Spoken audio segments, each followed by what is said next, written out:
Alhamdulillah, sahabat Ruhama Al-Fajar yang dimuliakan Allah Subhanahu wa taala.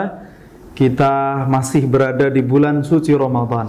Tentu wajib bagi kita untuk mengetahui bagaimana syariat Islam ini kemudian datang mengatur adanya puasa di bulan suci Ramadan.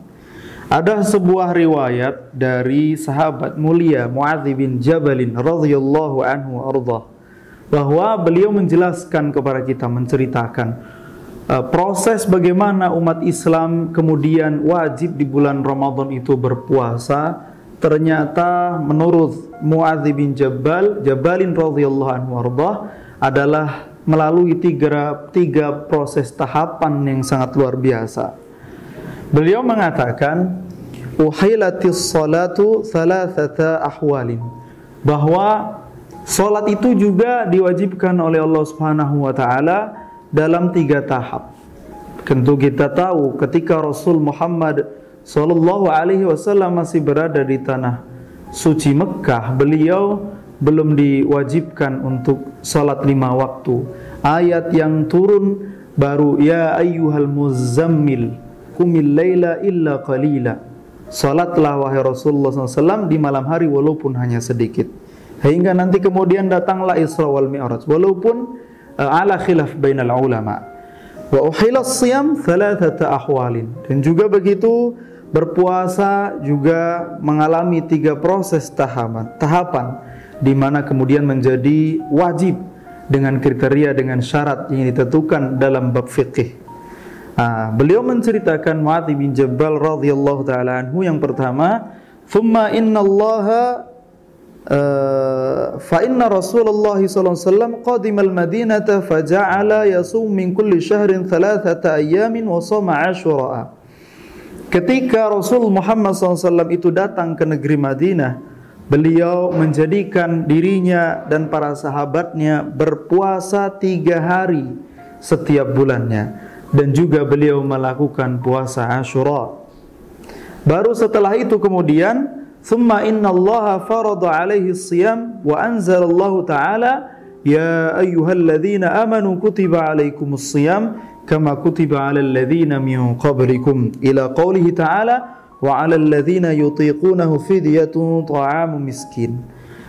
Kemudian setelah Rasul Muhammad SAW datang ke Madinah, beliau melazimkan dirinya bersama dengan para sahabat untuk puasa 3 hari di setiap bulan, dan juga mewajibkan puasa Asyura. Maka turunlah ayat yang sampai sekarang ini kita sangat kenal sekali, masyhur dan terkenal ketika datang bulan Ramadan, yaitu ayat ya ayyuhalladzina amanu kutiba alaikumussyam, wajib atas kamu berpuasa.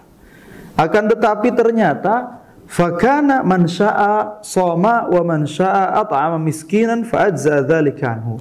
Pada awalnya syariat umat Islam ini pertama ayat itu turun tidak diwajibkan kepada semuanya. Man syaa shoma, siapa yang menginginkan untuk berpuasa maka lakukan puasa. Wa man syaa at'ama miskinan, kalau ada yang tidak menginginkan untuk berpuasa maka bolehlah diganti dengan memberi makan orang miskin, dan itu diperbolehkan oleh Rasulullah SAW.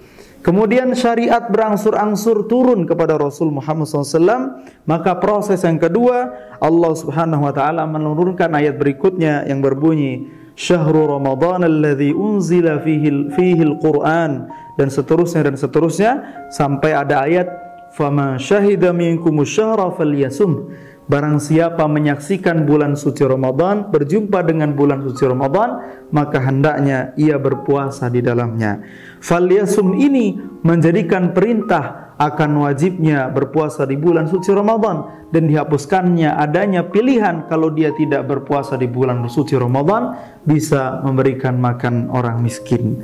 Dan yang terakhir adalah prosesnya. Ada sebuah kisah yang sangat menarik untuk kita ketahui, bahwa dulu diceritakan ketika umat Islam itu diwajibkan untuk berpuasa, wa kanu yakuluna wa yashrabuna wa ya'tuna an-nisa ma lam yanamu. Mereka itu makan dan minum di malam harinya berbuka itu, dan bahkan mendatangi perempuannya, artinya menggauli perempuan mereka, istri-istri mereka selagi mereka belum tertidur. Tapi jika sudah tertidur, maka dilarang itu semua sampai subuh. Sehingga ada sebuah kejadian yang sangat patut kita ketahui agar menjadi wawasan bagi kita. Ada seorang Ansor yang bernama Sirmah. Beliau itu siangnya berpuasa. Kemudian dalam kisah itu karena beliau capek, karena ta'ab, karena lelahnya hari beliau melewati bulan puasa dan juga masih dalam keadaan bekerja, akhirnya beliau itu tertidur sehingga terlewatlah waktu maghrib dan kemudian juga isya.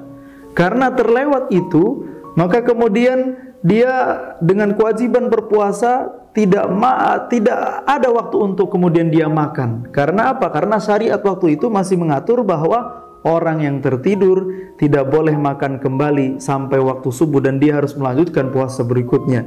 Sehingga Rasul Muhammad SAW kemudian mendengar kabar itu, mendengar kabar Sirmah, dan akhirnya nanti kemudian turun ayat yang menyatakan bahwa uhilla lakum lailatas siyam ar-rafathu ila nisaikum thumma ila qawlihi thumma atimus siyam ila lail. Itu menjadi ayat, menjadi tanda bahwa seseorang itu dibebaskan di malam bulan puasa itu, di malam bulan Ramadan itu, untuk makan, untuk minum, walaupun sudah setelah tidur dia kemudian mendatangi istrinya selama belum datang waktu subuh, maka masih tetap diperbolehkan dan tidak mengganggu ibadah puasanya di kemudian hari.